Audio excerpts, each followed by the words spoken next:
இந்த கணக்கில் என்ன கொடுத்துருக்காங்க மற்றும் என்ன கேட்குறாங்க அப்படின்னா, ஏதோ ஒரு அமௌண்ட் இருக்குது, அந்த அமௌண்ட்டு 12 வருஷத்தில் டபுள் ஆகிடுது. அங்கே ரேட் ஆஃப் இன்ட்ரெஸ்ட்டு சிம்பிள் ரேட்டில் இருக்குது. இப்போ கேள்வி என்ன கேட்குறாங்கன்னா, அந்த அமௌண்ட்டுக்கான ரேட் ஆஃப் இன்ட்ரெஸ்ட் என்ன அப்படின்னு கேட்குறாங்க.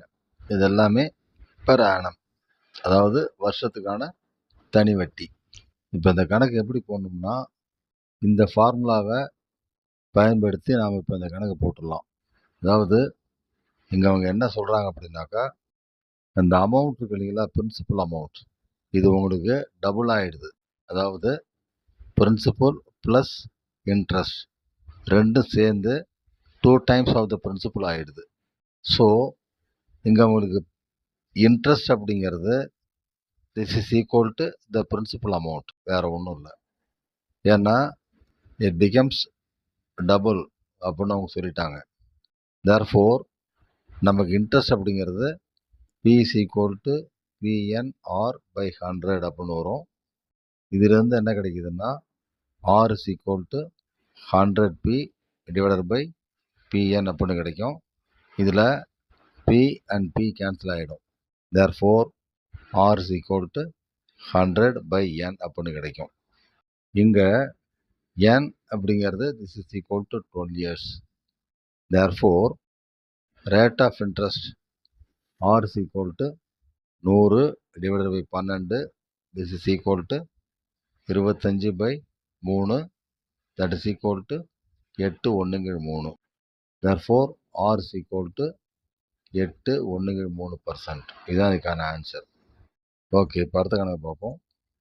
இந்த கணக்கில் என்ன சொல்லியிருக்காங்கன்னா, ஒருத்தர்கிட்ட 50,000 பணம் இருக்குது. அந்த 50,000த்தை அவர் 3 அமௌண்ட்டாக பிரித்து தராரு. ஒரு அமௌண்ட் 8,000 ரூபா, இன்னொரு அமௌண்ட் 24,000 ரூபா. அது போக மீதி எவ்வளோ இருக்கும்னாக்கா 18,000 ரூபா இருக்கும். அதுதான் அவங்க ரிமைனிங் மணி அப்படின்னு மொட்டையாக சொல்லிட்டாங்க, அமௌண்ட்டு சொல்லலை.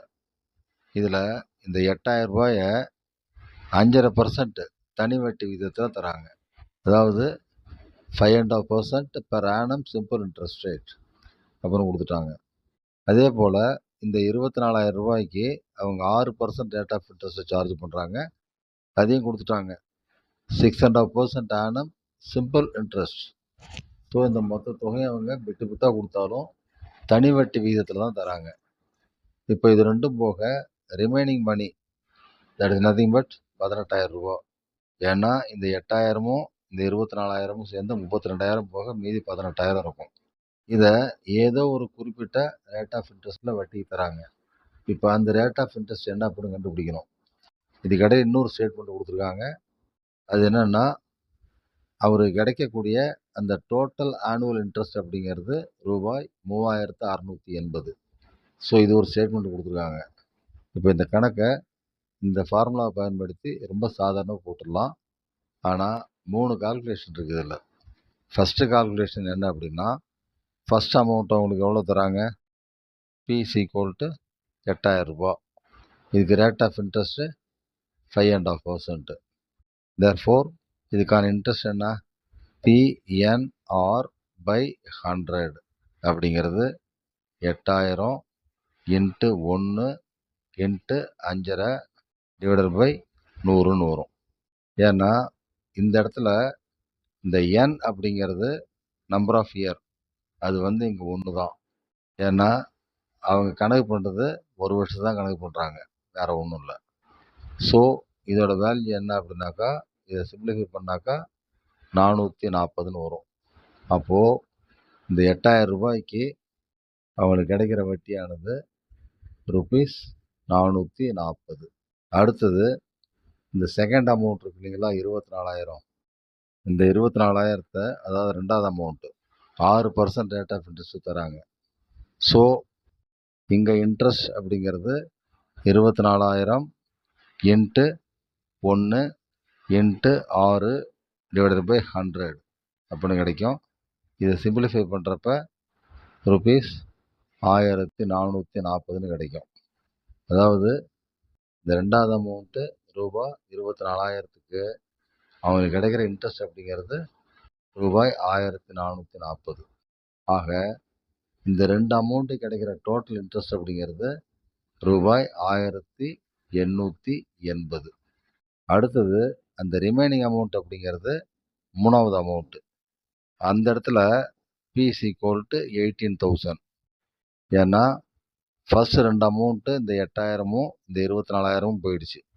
ஸோ இந்த 32,000 போனதுக்கப்புறம் மீதி இருக்கிறது 18,000. இப்போ இந்த 18,000 நாம் இன்ட்ரெஸ்ட் கணக்கு பண்ணோம்னாக்கா interest = 18,000 into 1 into rate of interest R அது கண்டுபிடிக்கணும் டிவைடட் பை 100. இதை சிம்பிளிஃபை பண்ணுறப்ப இந்த 2 0 கேன்சல் ஆகிடும். தேர்ஃபோர் இன்ட்ரெஸ்ட் = 180 ஆர் அப்படின்னு வரும். இப்போ அடுத்த ஸ்டெப் என்ன அப்படின்னா, இப்போ மொத்த இன்ட்ரெஸ்ட் என்ன சொல்லியிருக்காங்க, 3680ன்னு சொல்லியிருக்காங்க. இந்த 3680ல் இந்த 1880 போயிடுச்சு அப்படின்னா மீதி இருக்கிறது 1800 ரூபாய். ஸோ இந்த 1800 ரூபாய் அப்படிங்கிறது தான் இந்த 18,000 ரூபாய்க்கான இன்ட்ரெஸ்ட். தேர்ஃபோர் இன்ட்ரெஸ்ட்டுங்கிற இடத்துல 1800ன்னு போட்டுப்போம். This is equal to 180 R. இதிலிருந்து R is equal to 1800 divided by 180 அப்படின்னு போடுவோம். இதை சிம்பிளிஃபை பண்ணுறப்ப you will get 10. Therefore rate of interest is equal to 10%. இதுதான் இந்த கணக்கான ஆன்சர். இப்போ அடுத்த கணக்கு பார்க்கலாம்.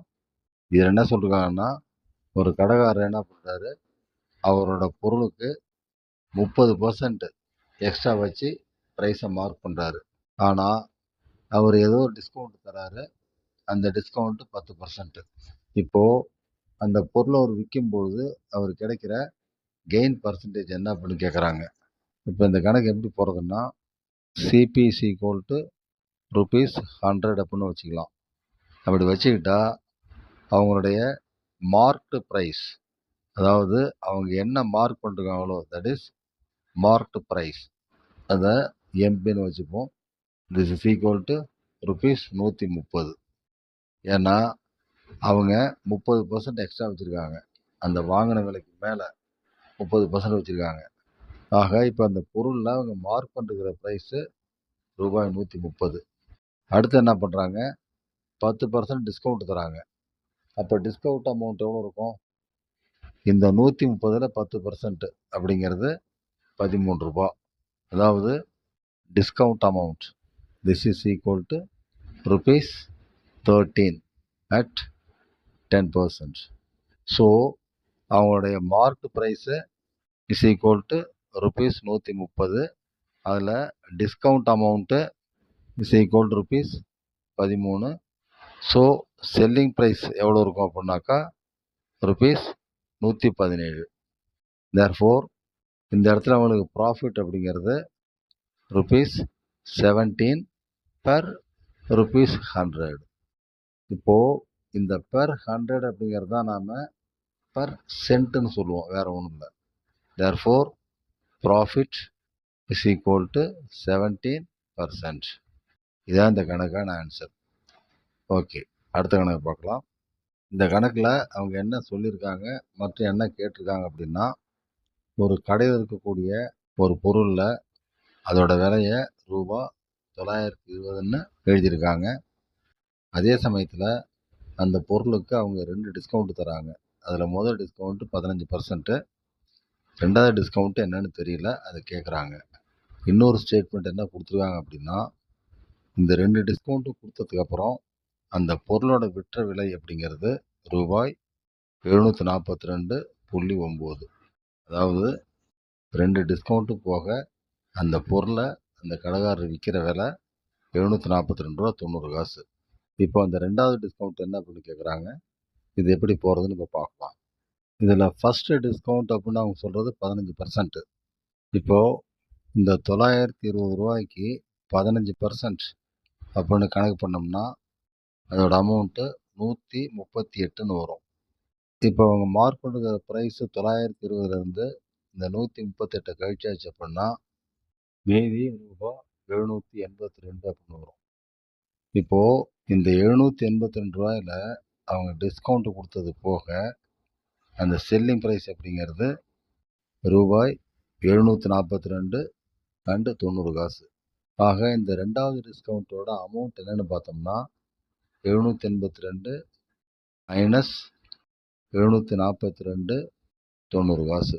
ஸோ இதை கழிக்கும்போது ரூபாய் 39.1ன்னு வரும். அதாவது செகண்ட் டிஸ்கவுண்ட் அப்படிங்கிறது 39 ரூபா 10 காசு. இந்த 39 ரூபா 10 காசு அப்படிங்கிற டிஸ்கவுண்ட்டு இந்த 782 ரூபாய்க்கு. Therefore discount for ₹100 is equal to 39.1 divided by 782 into 100 அப்படின்னு வரும். இப்போ இந்த டெசிமல் பாயிண்ட்டை கிளியர் பண்ணுறதுக்கு 39.1 இன்ட்டு 10 இன்ட்டு 10ன்னு போட்டு அதை 782ஆல் வகுத்துருவோம். அப்போது இந்த ஒரு டெசிமல் போயிடும். ஸோ 391 இன்ட்டு 10 டிவைடட் பை 782ன்னு வரும். இதை ஃபர்தராக சிம்பிளிஃபை பண்ணுறப்ப 391 இன்ட்டு 10 டிவைடட் பை 782ங்கிற இடத்துல இந்த 391க்கும் இந்த 782க்கும் கட் பண்ணுறப்போ 2 மடங்கு வரும். This is equal to now 5. Therefore second discount is equal to 5%. இதான் இதுக்கான ஆன்சர்.